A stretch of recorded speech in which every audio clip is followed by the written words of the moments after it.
A glossary.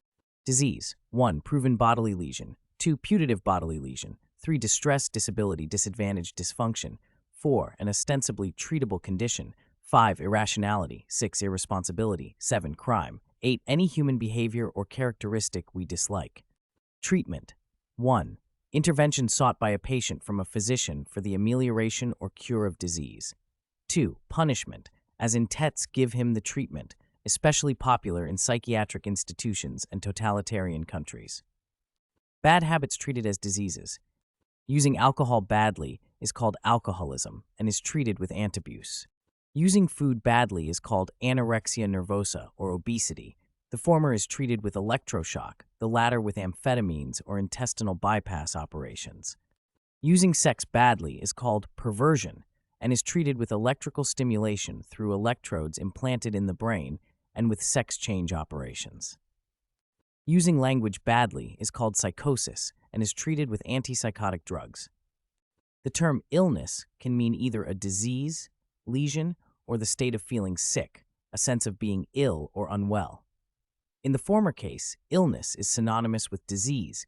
This is indeed the way these two terms are used in everyday speech. In the latter case, illness is an abstract noun without material or objective referent. In this sense, there is no difference between saying I feel ill and saying I have an illness.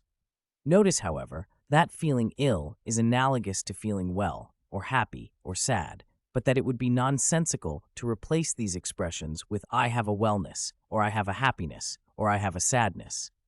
In short, I feel sick, ill is what we say when we feel indisposed because of disease or some other reason.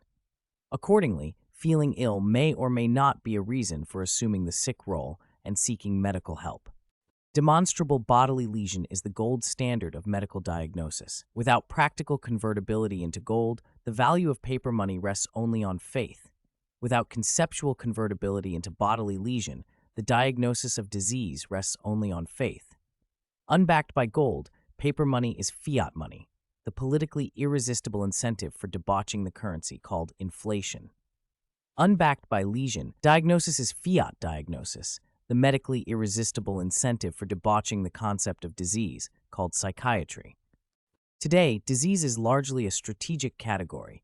If the American government classifies a pattern of behavior, say drug abuse as behavior, then it cannot regulate it. That is why, when the government tries to regulate behavior, for example, the right to smoke in private, we indignantly protest. But this is a free country. However, if the government can classify a pattern of behavior as an illness, for example, alcoholism, then it can regulate it by appealing to its powerful impact on business, health, economics, and so forth. Finally, if the government can classify a pattern of behavior as a serious mental illness, for example, schizophrenia, then it can directly regulate personal behavior itself by depriving the individual of the right to free speech, property, and liberty. Seemingly oblivious to all this, jurists, psychologists, physicians, and scientists continue to debate whether X is or is not a disease. October 2nd through 8th is Mental Illness Awareness Week, part of an ongoing effort by the American Psychiatric Association to reduce the stigma surrounding mental illnesses, including schizophrenia. Many social scientists say that one factor that tends to destigmatize a disorder is defining it as a medical problem. The American Psychiatric Association thus acknowledges that, ostensibly in an effort to destigmatize stigmatized misbehavior, it accepts such an ostensibly noble motive as a legitimate ground for counting stigmatized misbehavior as disease. However, this self-flattering posture evades confronting the question of whether it is desirable or undesirable to destigmatize behavior such as was exhibited by, say, John Hinckley Jr., currently the most famous schizophrenic in the United States. In the case of bodily illness, the patient pays, or is willing to pay, the doctor to relieve him of being bothered by his illness. In the case of mental illness, we, the taxpayers, pay and are willing to pay the psychiatrist to relieve us of being bothered by the patient. A Canadian politician has discovered a new disease, illiteracy, declares Senator Joyce Fairbairn, Ontario. Honorable Senators, illiteracy touches probably more than 20% of our population. It is not a partisan issue. It affects us all. It is truly a national disease. We must understand that this is one disease that can be cured.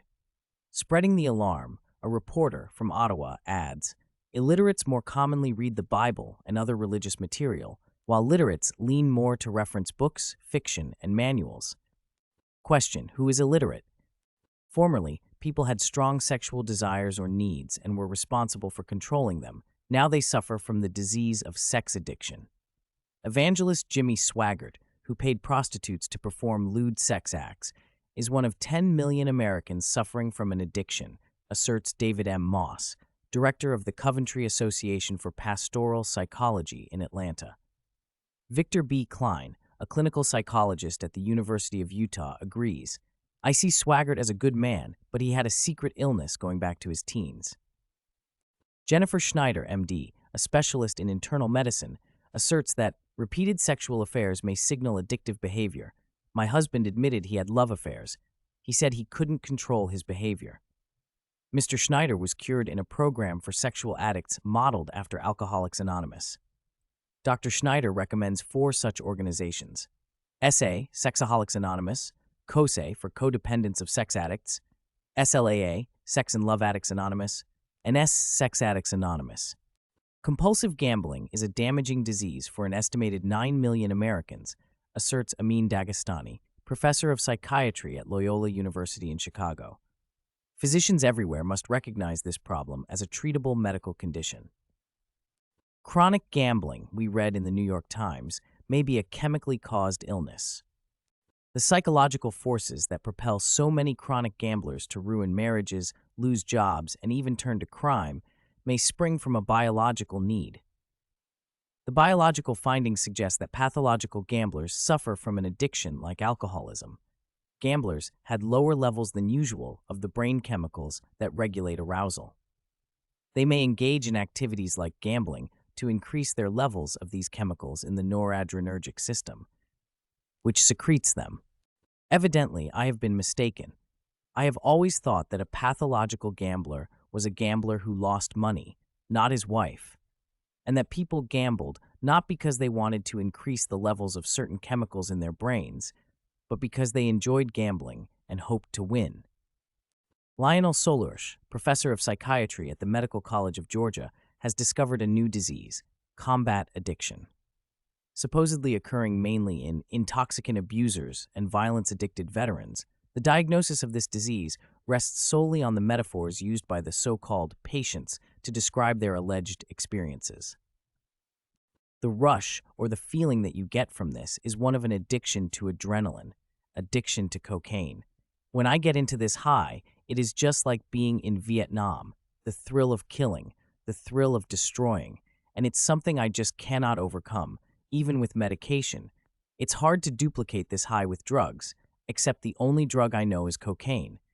That gives you the same type of high, of killing, of destroying.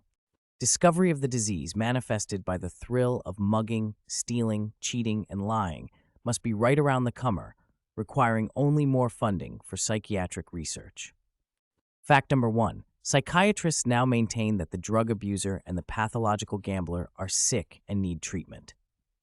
Fact number 2. Persons so afflicted pay for their illness, but not for its treatment.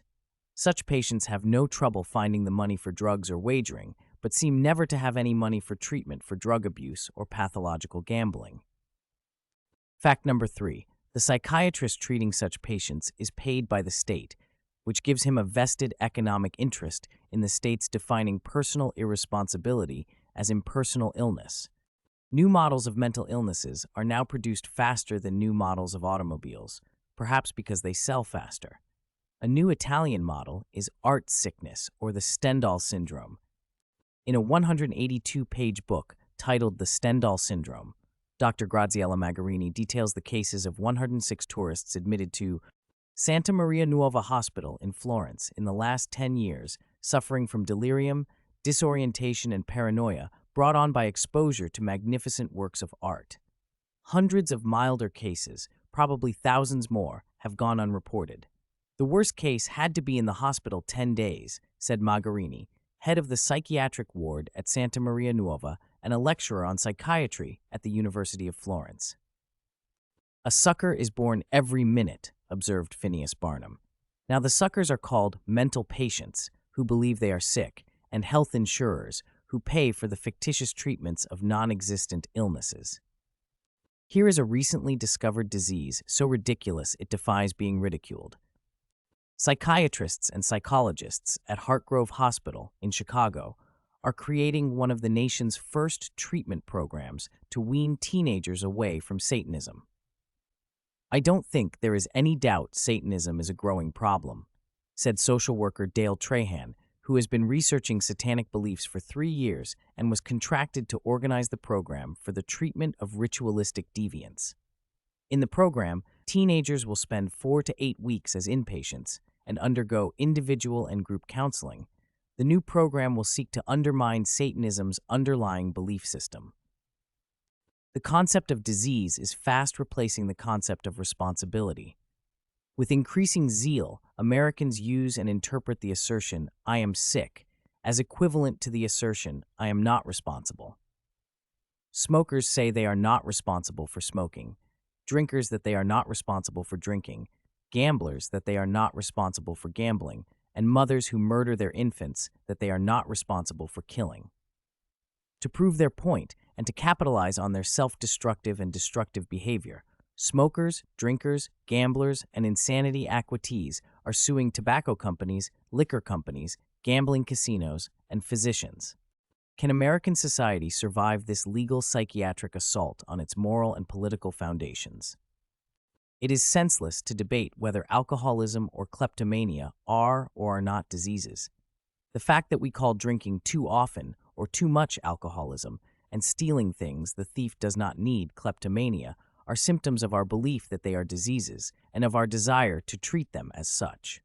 If we wanted to seriously consider how we ought to classify, understand, and respond to such behaviors, we would have to name them in ways that do not prejudge their medical or moral character, which is virtually impossible.